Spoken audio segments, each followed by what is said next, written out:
Hey, welcome to another episode of Spear from the Past. We're going back to talk about a WCW pay-per-view, talking about Slamboree 93, and I've got John Ma here. John, how's it going? It's going pretty good, Malcolm. I watched Slamboree 93. I don't remember watching it when it came out in 93, but I did watch it Yeah. over the last few days, and I'm here to talk about it. But as I like to start these off, John, how did you sort of get into wrestling, and what was sort of the first thing you ever watched?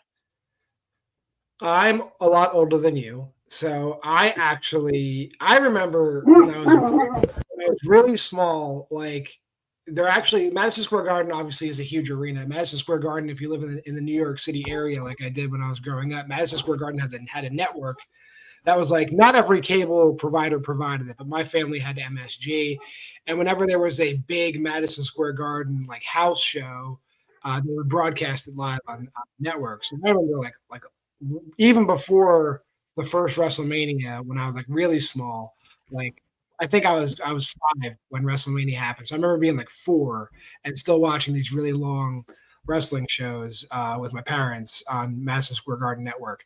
And then I grew up with tape video stores, so they'd always get copies of the wrestling pay per views when they hit home video. So I would watch those. And I've always been kind of like, I come and I go. Like I have periods where like I'm really into it, then I have periods where I'm not into it. Back and forth, back and forth. Every wave of wrestling, I'm at least semi aware of what's going on. And I actually did wrestle for 20 years, Yeah, so there's that. I did that too. yeah, you're actually not that much older than me then, because if you were 5 in 1985, I would have just been born. So, you're Oh, only like, yeah. So yeah, I was born in '79. So I was. yeah. How about you, Malcolm? Um, I mean, I've sort of mentioned this few times in the past. Like for me, I'm sort of relatively new to like wrestling and all that. Like I've got into it around 2008, and that with someone I was dating at the time who was into wrestling. So I and ever since then, I just kept on watching it because I just really enjoyed. Like I would always get the video games every year, even if when I was early into it, was even if I didn't know who the wrestlers were, I just got it because I had fun. I playing video games. But, yeah, So but Slamboree. No, what's your question? I'm sorry. was that so? What was your question? I didn't have a question. Oh, okay, yeah. But So moving it, yeah. go ahead. So what were you about to say?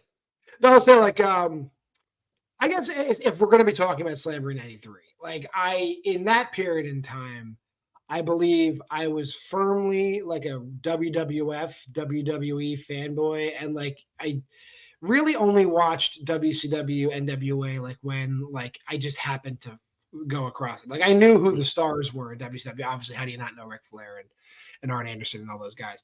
But wasn't watching WCW at this time. So I had never watched Slamboree 93 until you asked me to watch Um, but yeah, moving on to the show itself. It opens up with a guy called Max Payne. I'm assuming it was a wrestler. Then the whole bunch of like legend that come out bring out this golden plaque, in which I don't think they ever do anything with at any stage of the night. Like they bring this thing out, and then nothing else happens with it. And then you've got like Eric Bischoff and Missy Hyatt talking about the rest of Scott Norton not competing because he was taken out by the prisoner. And there's some really random things where the power would just randomly go out and all that. it. But Missy Hyatt and Eric Bischoff get put in the dark. I think like I mean not to spoil anything that happens later, but Slamboree is kind of like in and of itself, like we understand why now in the modern day the WWE makes the Hall of Fame event like a separate night because Slamboree is basically like if the WWE were to try to do a pay per view and the Hall of Fame at the same time. I don't know who the audience for that is, but WCW did it in 1993. Yeah, um, yeah, it's one of those ones like, and so I'm assuming they did it at every Slamboree. We'll find out when we get to more of those pop up on the wheel, but um, but yeah, the first match that we had was Too Cold Scorpio and Marcus Bagwell, who most people will probably know as Buff Bagwell, defeating beautiful Bobby Eaton and Chris Benoit. This match, I thought it was a pretty good match to start off with. It was like I found it pretty exciting and all that. There was a spot where like Too Cold Scorpio hits his finisher right on Chris Benoit's head. um, He sits right on his face. He hits. It's like a turn. It's a corkscrew, no, somersault leg drop with a half twist. But he yeah, obviously had no idea where Benoit was because he sits right on his head. yeah. uh, in which the commenters will say like, "Oh, he hit that right on his Shivani," which I have no idea what that means, but there's like even Tony was taken aback with that because you can hear him say what. But John, what did you think of this opening match of Two Cold Scorpio and Marcus versus Beautiful Bobby and Chris Yeah, Benoit? one of the stronger matches on the card. Even though when you see Bobby Eaton teaming with Chris Benoit, like there's no way they're going to win this match. Like, especially when Bagwell and Scorpio were like huge babyface tag team at that time, or at least they were coming up at that point in time. But yeah, it was Bagwell's first major tag run was with Scorpio in WCW. I know that much. And to put Bobby Eaton, who's a great old school worker, with Benoit, who this is like Wild Pegasus era Chris Benoit, that does not make sense to me. But I've seen stranger things in wrestling, but you Yeah, definitely there was no suspense in this match. The guys who it's an opening match, you want to get the crowd hot. Your Scorpio's got to go over. That's just the way it is. um, but then next up we had this squash match of Sid Vicious defeating Van Hammer. Sid Vicious was with his manager Colonel Robert Parker, not the Robert Parker from the Fan Leagues, just in case anyone's wondering. Yeah, I know some people consider him a time traveler, but he wasn't in WCW at the time. Um, but but it's one of those ones like I found it funny because Sid Vicious' music played really early, which ruined when Rob Pug was going to announce who it was that was coming out. But this was pretty much a squash match. Like we talked about another Van Hammer match earlier on. I think it was the first time we did this, and and Austin says like this guy, the Van Hammer's not really a good wrestler at all. Like Van Hammer's which got is like an amazing look. It's he's a big dude. Obviously, he's almost as big as Sid. Big dude, muscular dude, blonde hair. He has all the tools, but his gimmick is that he's heavy metal Van Hammer, and he's just wearing like a black singlet. It doesn't like I don't understand that. I mean, I yeah, know who Van Hammer is, and I understand that he does more stuff with his character later on. But if you're a heavy metal, if your gimmick is heavy metal Van Hammer, you should look like a heavy metal enthusiast. But that is not what Van Hammer was doing in the early 90s. yeah, but this was pretty much a squash match for Yeah, it Sid was. Vicious to yes, to show like how bad he was. But John, what do you think of the squash match? Not there's I not mean, much to talk I'm about. always happy. I always kind of lament Sid Vicious because, like, I don't know if you know much about Sid Udy, but he prioritized his softball hobby over professional wrestling, and that's what kind of Yeah, one of the that and him breaking his leg were like the two major like roadblocks to him like really being a huge sustained star. But always good to see Sid, and he literally power bombs the ever loving bejesus out of Van Hammer, and he makes him look like a child. And Van Hammer is a huge dude. The power bomb on him yeah, I imagine Van Hammer is not giving him the most assistance possible, but Sid makes it look easy. So I wish we had more of Sid yeah. in history. Um, I'm not going to sort of. I'm going to try and talk about all these segments in one thing, but throughout the show, like we had both Eric Bischoff and Missy Hyatt to into various legends and that sort of were at Slamboree and give a short interview. Like most of these interviews didn't really have anything much to add, but other than that, they just want to talk to these wrestlers. in some cases there was a challenge thrown out, like when it was the assassin Jody Hamilton challenging Dusty Rhodes for to a match and that, but like most of these like legends, I honestly haven't heard of just because I haven't really been in that space. But as like I don't know, but John, what are your thoughts about like Eric Bischoff missing out talking to all these sort of legends throughout the night? All those interviews were varying degrees of weird. It goes from weird to sad, I guess, on that spectrum, because it's either Eric Bischoff who you could tell he doesn't really know a ton about the people he's interviewing. He just knows their names and lets them talk. Old men hitting on Missy Hyatt, and then also or these legends coming back and like I don't know, it should have just been like, hey, how's it going? It's me. But like taking these opportunities to like cut like ridiculously long promos when there's no match coming, like Crusher and Ox Baker cutting promos on each other like they're gonna do a steel cage match was weird. Stu Hart like reciting his entire family tree was sad. Like it was all it really took me out of the wrestling. I'll say that much. Yeah, yeah. I just want to touch on that Stu Hart was like, there's like it's one of those ones like with that one you could tell Eric Bischoff was like, don't mention Bret Owen, don't mention Bret Owen because they were still really deep in their rivalry at the time, and I'm kind of interested to see how Vince actually felt about Stu appearing on WCW programming. Like, Stu Hart was it, able to do whatever he wanted. oh yeah, no, I know, No one was going to tell Stu anything. but I just still thought it was interesting, especially when he was with Soda's whole family tree. Is like, he, you could tell, it's like, yeah, we know that Brett and Owen are part of that family, but it's like, I know, but I get why they can't talk about them on WCW. I think historically, Stu would be okay appearing on that event because it wasn't because NWA was kind of doing matches on Slamboree and Stampede was Yeah. involved in NWA, so Vince had nothing to say about that. But yeah, moving on to the next match, and throughout this event, they had three different like legends matches on the card. And the first one that we had was Dick Murdoch, Don Muraco, and Jimmy Snuka teaming up against Rahu McDaniel, Blackjack Mulligan, and Jim Brunzel.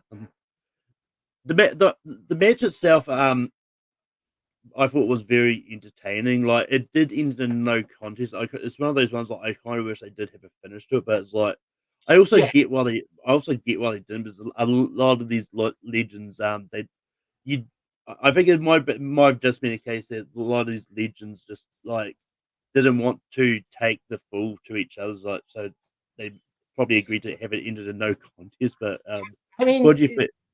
they could have that match could have gone to a clean finish, I believe. Well, a couple things. One, weird to see Snuka and Morocco on the same team when they feuded like all over the place. I kind of understand Snuka not wanting to take the fall. He was still active and he's in like the early stages of ECW at that point, Morocco as well. But like any of the other four guys, especially Jim Brunzel, who was basically a jobber his entire career, especially at that level, would have had no problem taking the pinfall. How many times had the Killer Bees lost on television in the 80s? Like, let's just have Jim Brunzel take the fall and be done with this. And you could have, Dick Murdoch could have cheated. Nobody would have cared. It's his character. Yeah, Most impressive thing in that match is Dick Murdoch doing a flying head scissors. Crazy. Wasn't expecting that. And it was a fine, passable match. It's just ruined by the fact that it just ends in a stupid. A lot of the finishes on this card end weird, and this is yeah. the first one. Yeah. But next up, we've got we had the interview of the assessment. We've already talked about the interviews. But then the next match we had was Thunderbolt Patterson, who was recently been added into the WWE Hall of Fame, and Brad Armstrong defeating Ivan Koloff and Baron von Raschke. And I think this was another one of those Legends matches, which for whatever reason they had all the Legends matches in a row, like that's like, Maybe the smartest thing they did. yeah. But yeah, I mean, this match was, I mean, it was kind of sloppy match to begin with. There's so many moments where it just ended up being a four-way brawl and just like everyone just fighting each other in the ring. But first off, like from what I've read up about this was Bullet Bob Armstrong was supposed to be Thunderbolt's partner, but he had like knee surgery, I think, the night before or something, so he couldn't be here. And then so they did this whole sort of promo thing where Thunderbolt um where Ivan Koloff and Baron von Raschke was talking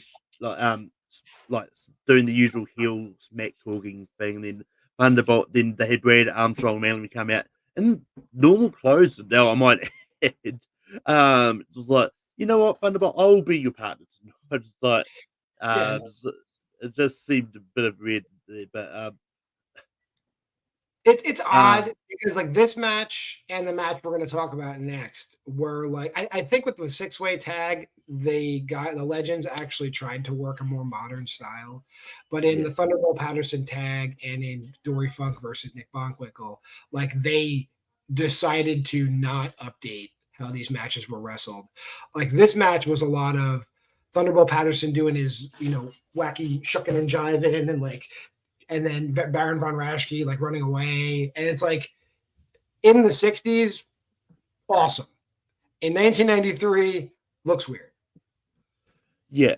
Um, but in between those matches where they segment with the Flair for the Gold segment, which was pretty much Ric Flair talking to the Four Horsemen and announcing the new member of the Four Horsemen, Paul Roma, who I don't actually know who that is, but it's like I know the Andersons and all that, and then like um which I think was a fun scene. But like I've always found Ric Flair entertaining when and all that, but this whole segment, I think, was just it seemed to be just a excuse to announce that the Four Horsemen are reunited, and I don't know what, if anything, ever what the I don't think, yeah, it's just seemed a weird placement for it, but I think it was still a fun segment to watch. But John, what are your Good thoughts about this? a good way to get Flair on the show. And if you like Ric Flair, you'll like this segment. Like it's everything you want from Ric Flair. The only weird thing is like he keeps saying, like, we're gonna introduce the original Four Horsemen, the original Four Horsemen. And then Paul Roma is the fourth horseman. It's like you didn't have to say it's the original Four Horsemen then, Rick. Just say I have the new Four Horsemen because that's what you're Yeah, doing. You're not the original. And you make a point like 1,000 times to like shit on Barry Windham during the interview. So just say it's the new Four Horsemen. We're cool. yeah, and there's a funny moment. There's another thing that I was sort of read up is like Rick was reassuring Arn Anderson that Tully Blanchard won't um turn up. But it's like it's just one of those ones like, well, there's one thing I did read up about there was like apparently Tully had quit WCW before this anyway, so it's like the all crowds kind of knew, especially if they kind of read in the traditional all that that Tully Blanchard had left, so he wasn't going to be showing up anyway. It's like they Right. probably didn't need to. I think they just wanted to do some extra jabs at Tully as well, but then next up we've got Joy Funk versus Nick Bockwinkel. And I mean, look, this is one of those matches that I thought was a decent sort of technical match, but it's also one of those ones that I think the crowd really did not seem into it. It's like, and I think it comes down to what you were saying earlier about this whole 60s style wrestling and in the modern era. But what do you thought about Like you Joy? got you got all the stuff you were expecting to see. Like Dory hits the spinning toe hold. That's what the fans came to see. But then like Vern Gagne and Gene Kiniski like just not shutting up and just staying out of the ring. They had to like get in the ring and do stuff. Like it just got there was a lot of moments in this show, especially the legend stuff, where like guys were just kind of going into business for themselves. And like I guess WCW with I guess Dusty was running things at the time. He just wasn't going to tell them any different. Like if Dusty had been like, look, guys, can you? This is I know you guys are legends and we love you, but if you guys can just do what I'm telling you, I think if they had stuck to the scripts, like we're talking like all 50 of these legends, the show would have ran a lot smoother. Yeah. But next up, we we had Rick Rude and Paul Orndorff defeating Dustin Rhodes and Kensuke Sasuke. Pretty sure I butchered that name. And Saki. yeah, and they like it's one of those ones like they basically combined two feuds into one, and due to injury, so it's like like from what I understand, especially from playing like video game wrestling, is like they combined the two feuds into one because I think Rick Rude was dealing with an injury at the time, and I think Sasuke was had an injury at the time, so it's like combining two feuds into one and into a tag match. I think is a good way to protect some wrestlers in that as well because they don't have to wrestle all the time as well. And I thought this tag match was pretty solid as well. Like I don't really have much to say about it, but it's always enjoyable seeing Dustin Rhodes outside of his gold dust gimmick. People It's always forget how big Dustin is. You know, like he's yeah, big. I think this but match is great. I'm a huge Rick Rude fan. I love Paul Orndorff too. I think this match is really strong up until the finish. I think there was like a communication thing with Rude and Sasaki because like Rude gets way too close to Sasaki during like the babyface comeback and like the spots look weird. And then Sasaki kicks out of the Rude Awakening, but the referee at least counted the 3. He kicks out of the Rude Awakening. Watch Slamboree 93. He kicks out like twice. Like, and I'm glad that the referee had the peace of mind to protect Rick Rude's finish because otherwise it looks like garbage. But small nitpicks, solid match. yeah. Then next up we had the WCW's Hall of Fame ceremony, which they were inducting Lou Thesz, Vern Gagne, Mr. Wrestling the Second, and Eddie Graham, who I think had passed away before this, but his son Mike came out to accept it. And it's one of those ones like I honestly didn't mind them doing that, like doing this whole Hall of Fame thing. I thought that it was a good way to sort of combine, like to do it rather than doing a whole thing. But I think my small nitpick in this is I kind of wish they'd let like Lou Fez and that do a little wee mini speech or something to talk about their feelings about wrestling because it just seems like they got them into this ring to induct them, but it's like they didn't really let them talk about themselves and how Yeah. what they feel. But yeah, I kind of wish this was all they did. Like I all 4 of those guys deserve the credit, and I kind of wish that all the legend stuff was just condensed into like a thing like this. And then if they were going to do this for Slamboree, they could just do like 4 or 5 guys a year, like the WWE does it now, not just have 50 guys spread out throughout the show. You know, creepily yeah. hitting on it.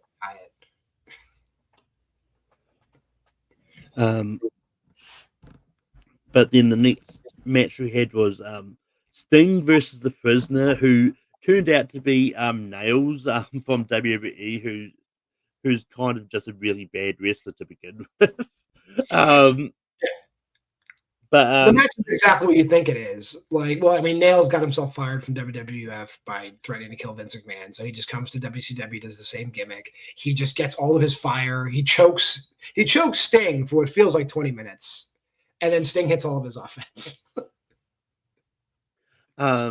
yeah, and the one thing I did notice is at the start of the match, the ring announcer announced the match as a bounty match, but then no one ever explains what that means.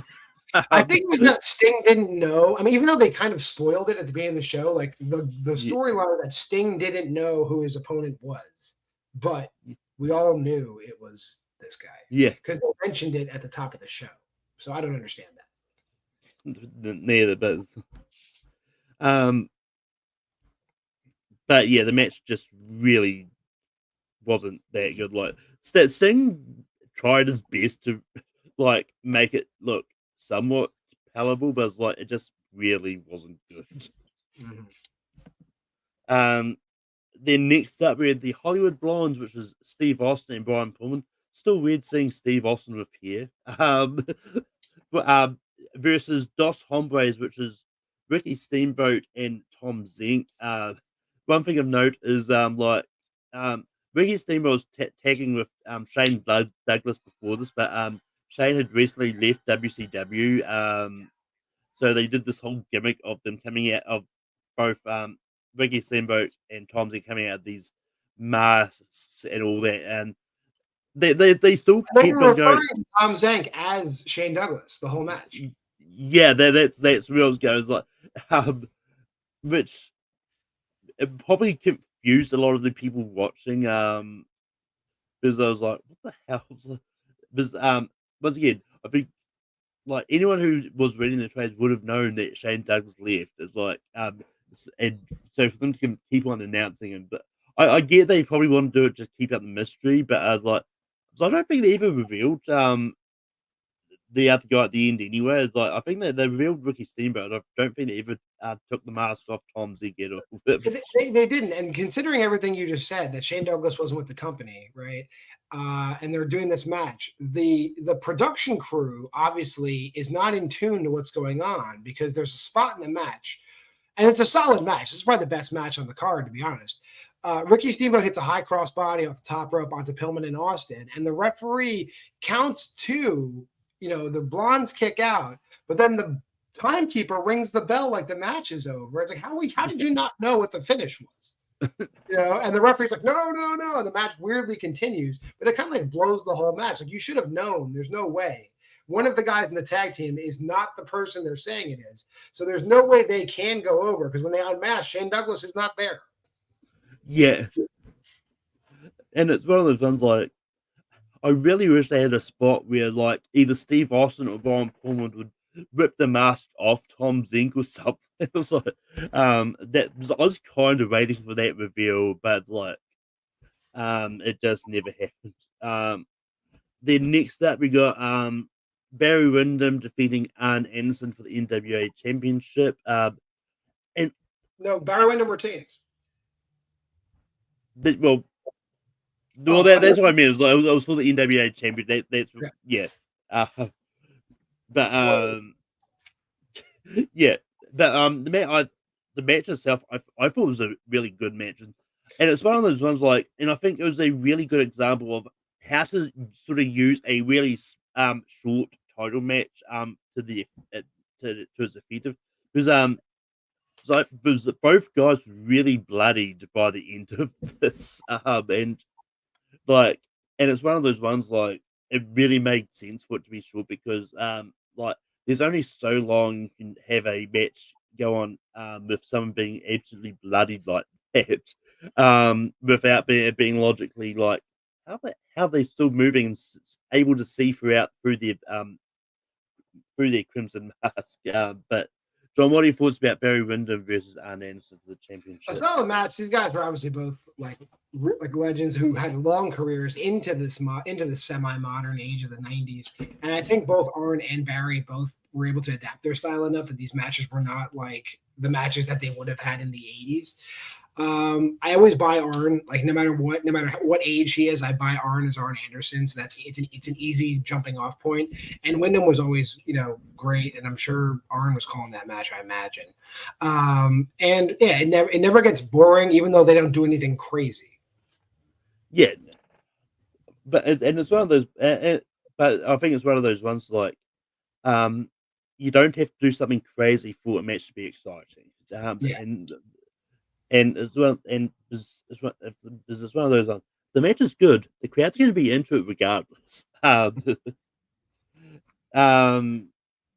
then the final match we had was Davey Boy Smith defeating Big Van Vader for the by DQ, and the match was for the WCW Championship. The match itself I thought was really good. Like this is my first time seeing Davey Boy Smith before he sort of became the British Bulldog. But it's one of those ones like what let the match down for me is the fact is to have it as a DQ finish. I don't get that either. Like because like Davey Boy never really had a run with the title ever, and this was your shot to do it. And it didn't matter. It wouldn't have mattered if Davey Boy had won. It wouldn't have buried Vader. Like he's still Vader. He still has Harley Race. Like, just let Davey Boy win, and then you're gonna run Beach Blast, whatever. If it's that important, you have Vader win the title back. But like, yeah, have to be like a gimmick match, have him win it back. Because the whole match, and the match I think showcases how great Vader is, because he's like trusting Davey Boy to hit him with like crazy moves to hit on somebody Vader's size. Putting over Davey Boy, crazy. Only for them to not do anything with the fact that Davey Boy power slams him, catches him in the Vader splash and slams him, like all kinds of crazy spots. And Davey Boy wins by DQ, and that's the end of that. You Yeah. know? And then post match you got Vader sort of continuing to beat down on Davey Boy, and then you've got Marcus Bagwell, Too Cold Scorpio, and Sting all coming out to make the save, and Which just buries Davey Boy, really. Davey Boy should have just fought him off. Like, oh yeah, no, I agree with that. Well, I mean, I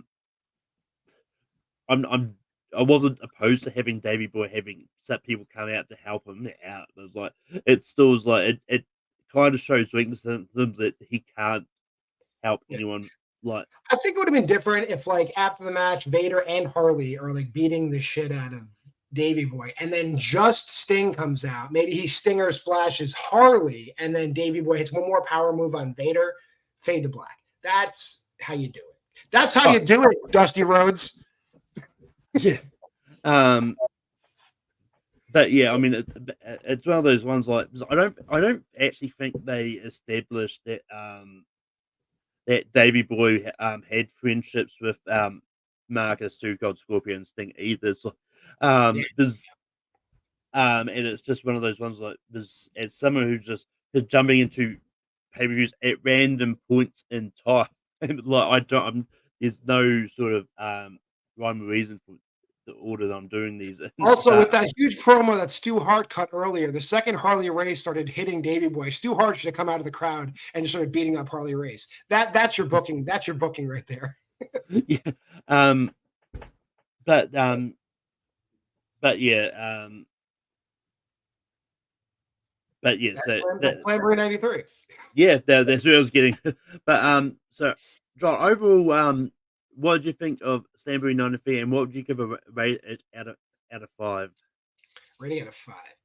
I didn't care from the majority of the show, but there are a few good matches on it. So, but you do have to sit through a lot of just like old dudes trying to promote themselves for no reason. So there's a lot of stuff that drags. It's probably a 2 out of 5 for me, and that's heavily on the main event, the opener, and the cage match. Everything else I could do without. Yeah. Yeah, no, I think it's one of those ones. Like, I think I was a little bit more drawing off this myself because like I enjoyed a lot of the matches what they were like. Well, yeah, there was bits that sort of took away from me, such as all the legends that really didn't do anything. That didn't really need to be there anyway. Um, but But yeah, so I gave it a 3.5 out of 5. So I was definitely a little bit more positive on this, but but yeah, one thing I am going to start doing like every 5 episodes. Now I want to reveal how I've ranked these the papers that we've done so far. But so at the moment once there we are. At the moment, my number one pay per view is WWE Judgment Day from 2005, which is 4.5 stars. Slamboree comes in second at 3.5 stars. Beach Blast 92 is at 3 out of 5 stars. WrestleMania 1 is at 2 out of 5 stars.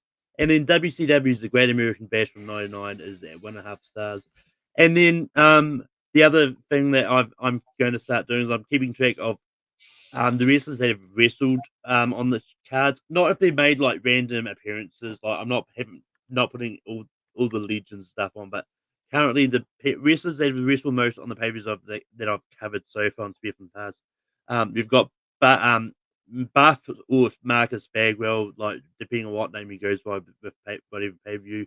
Sting, Ricky Steamboat, and Barry Windham all with 3 pay per views. So it's going to be interesting. So I thought it'd be interesting to see how that changes as I keep doing more of these. But But with that, the last thing that we need to do is I'm going to spin the wheel to decide what next week's pay-per-view is going to be. As you can see, the wheel has a whole lot of there, and the wheel is spinning.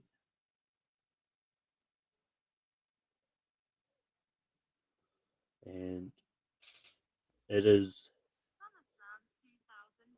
SummerSlam 2002. We are going to be doing next week, which, funny enough, is pretty. I didn't have to rig the wheel for that to happen because we've got SummerSlam coming up, so it'll be good to actually do it at SummerSlam. But that brings us to the end of the show. But John, we can do find you online. You can find me Why We Love Horror, WWL Horror, both on YouTube and on TikTok, or Why We Love Horror on Facebook. That's where I'm doing most of my stuff. And then I guest appear in places like this and elsewhere. My main base is Why We Love Horror. And you can find me on Taping Productions, the first Rankin, every Sunday night. On this next week, we're doing top 12 Hugh Jackman movies. And then I'll be back here with Spear from the Past next week as we talk about SummerSlam 2002. And then I pop up on Full Metal from time to time, and other places. That does that. Until next time, have fun watching wrestling.